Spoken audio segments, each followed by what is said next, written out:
digo aleluia, aleluia, aleluia, aleluia, aleluia.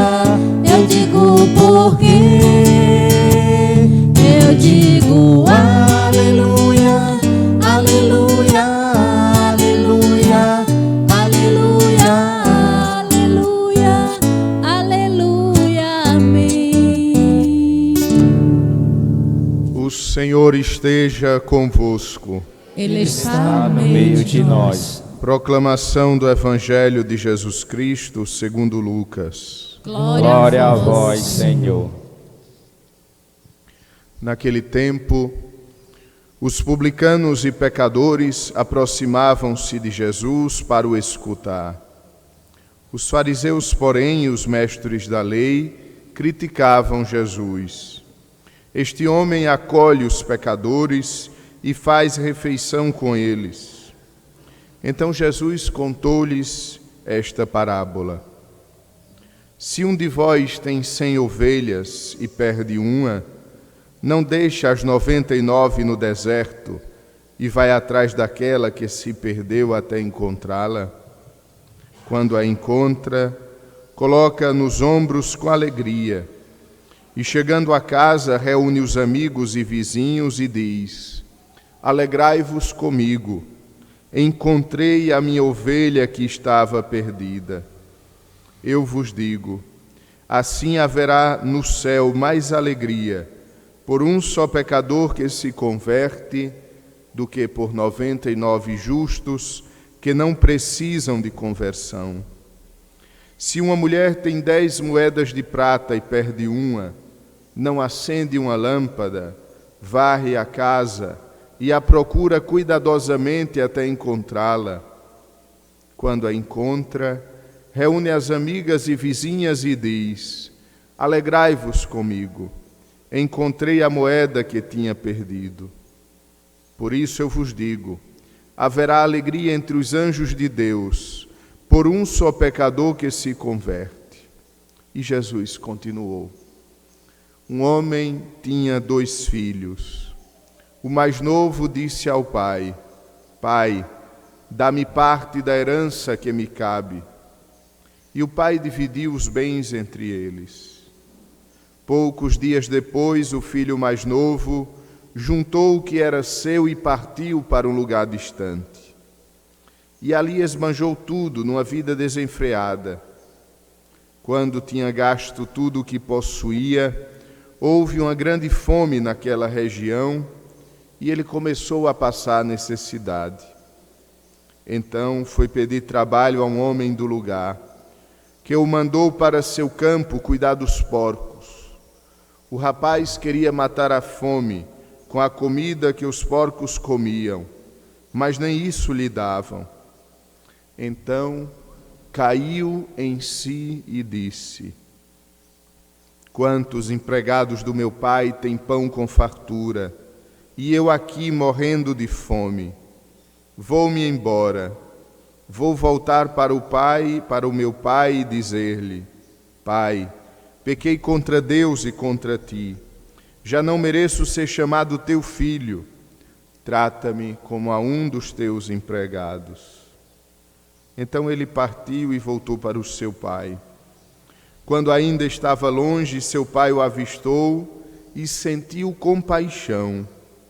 Correu-lhe ao encontro, abraçou-o e cobriu-o de beijos. O filho então lhe disse: Pai, pequei contra Deus e contra ti. Já não mereço ser chamado teu filho.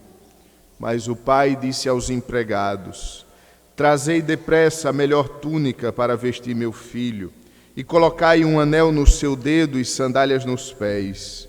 Trazei um novilho gordo e matai-o. Vamos fazer um banquete, porque este meu filho estava morto e tornou a viver. Estava perdido e foi encontrado. E começaram a festa. O filho mais velho estava no campo. Ao voltar, já perto de casa, ouviu música e barulho de dança.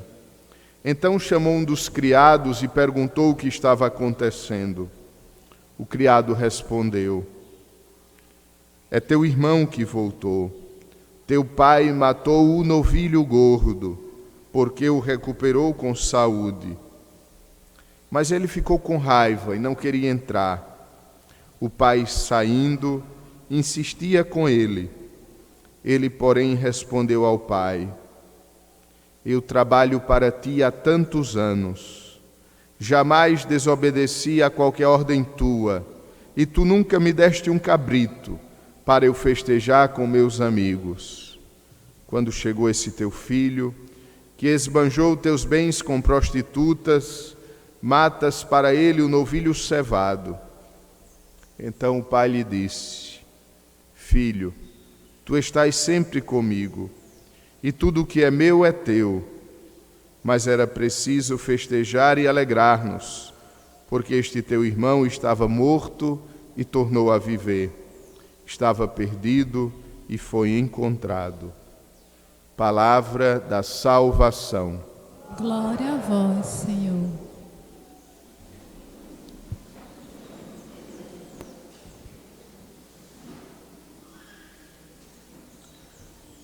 Acabamos de ouvir no Santo Evangelho uma das passagens mais belas do Novo Testamento, a parábola do Pai misericordioso e do Filho pródigo.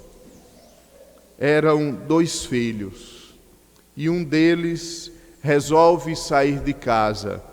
Porém, não apenas resolve sair de casa, mas pede a parte da herança que lhe cabe. Quando é que um filho tem direito à herança? Um filho tem direito à herança quando o seu pai morre. Quando o filho pródigo pede ao seu pai a herança, ele está desejando que seu pai morra.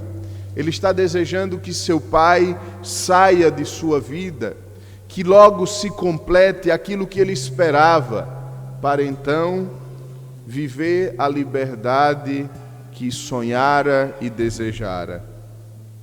E mesmo assim, o pai, ainda vivo, desfaz de tudo que tem e dá ao filho. E o filho então sai de casa e vai para um lugar distante.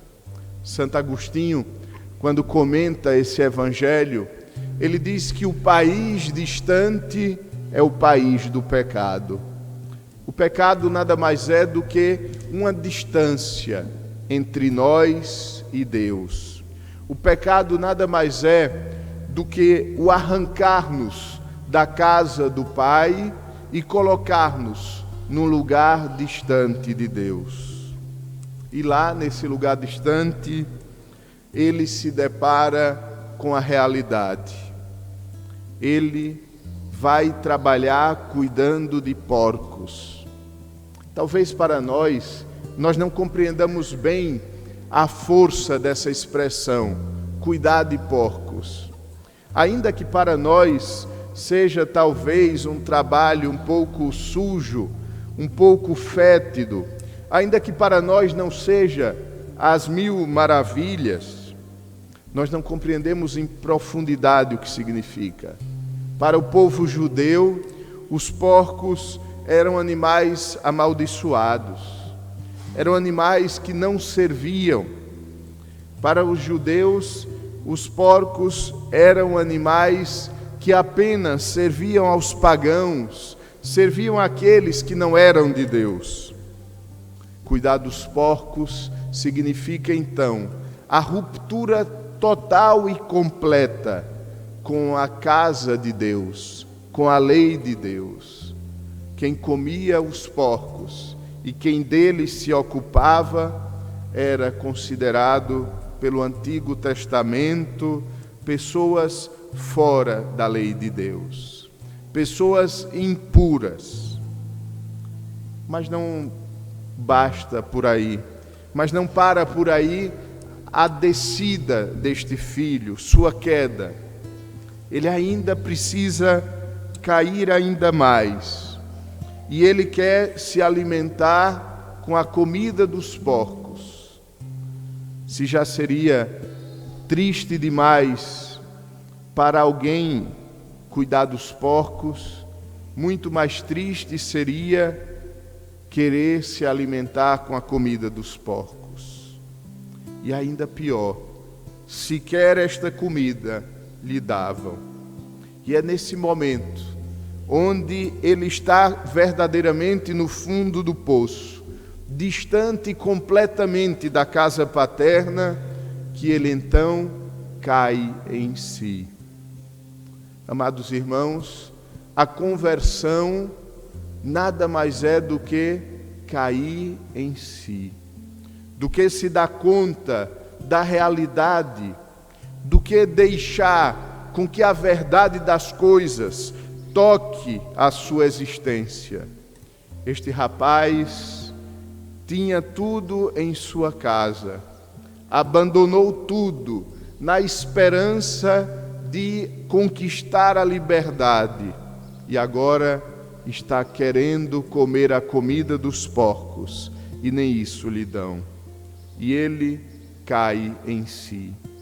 Ele, em primeiro lugar, se dá conta de sua condição. Em primeiro lugar, ele se dá conta que está com fome e nem a comida dos porcos para ele lhe dão, lhe oferecem. Mas, ao mesmo tempo, ele se lembra da casa paterna.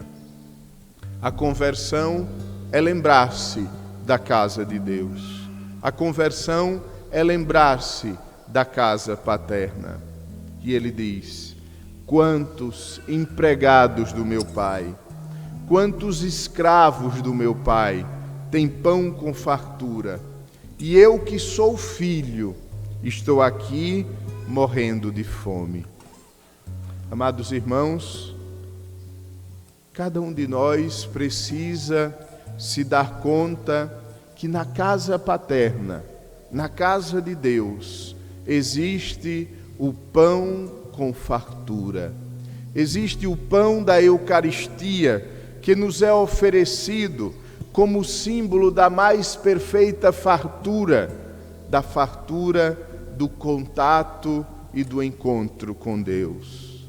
Um Deus que se faz pão para alimentar a minha fome de eternidade. Um Deus que desce do céu e se faz pão para salvar a humanidade. E ele então resolve voltar. Converter é pegar a estrada que conduz para casa. Converter-se é deixar para trás a comida dos porcos, que até então nos parecia saborosa, que até então era algo que desejamos. Converter-se é se dar conta: eu sou filho de Deus.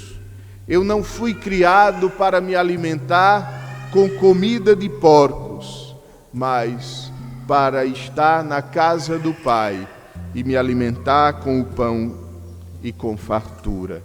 E ele volta.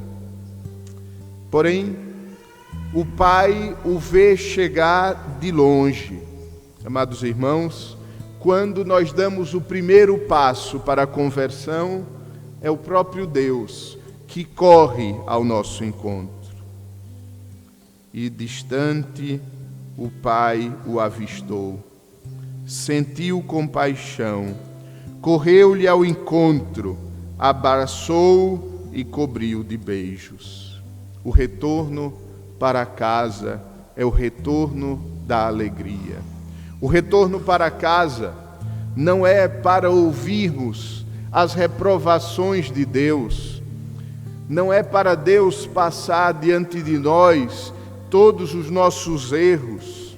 Quando voltamos para os braços do Pai misericordioso, Ele não diz: saíste daqui porque querias liberdade e agora estás voltando sujo, com fome. Desejavas comer a lavagem dos porcos, mas nem isto te deram. O Pai não diz nada. O Pai o cobre de beijos, o abraça, vai ao seu encontro. E ele começa então a fazer o seu ato de contrição. Pai, pequei contra Deus e contra ti, já não mereço ser chamado teu filho. Ele tinha ensaiado uma oração maior, o pai o interrompe, e o pai então o faz participar de novo da sua casa. O pai pede que lhe tragam a túnica. Quando voltamos para casa, nós recuperamos a nossa veste batismal. No dia do nosso batismo, o sacerdote disse para os nossos padrinhos e pais, referindo-se a nós: trazes agora a veste branca, a veste que foi lavada no sangue do Cordeiro, conservai-a imaculada até a vida do Senhor. Quando pecamos, nós manchamos a nossa veste batismal.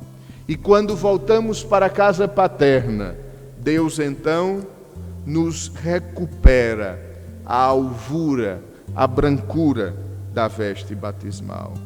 E depois manda que ele coloque um anel no dedo. O anel no dedo é símbolo da filiação. Hoje, para sabermos que alguém é filho de alguém, de uma família, nós recorremos ao sobrenome.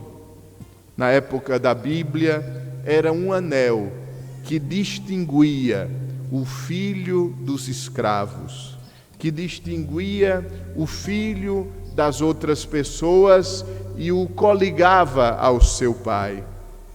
Esse filho queria voltar para a casa do pai apenas como um escravo. Quantos empregados do meu pai há pão com fartura? Vou-me embora e direi: trata-me como a um dos teus empregados.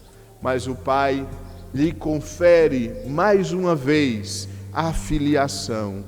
Esse filho que volta para casa não volta como escravo, como empregado, volta como filho. E começam a festa do reencontro. Por isso que nosso Senhor, antes de contar a parábola do filho pródigo, ele conta duas outras parábolas para nos fazer compreender o que acontece no céu quando nós voltamos para Deus.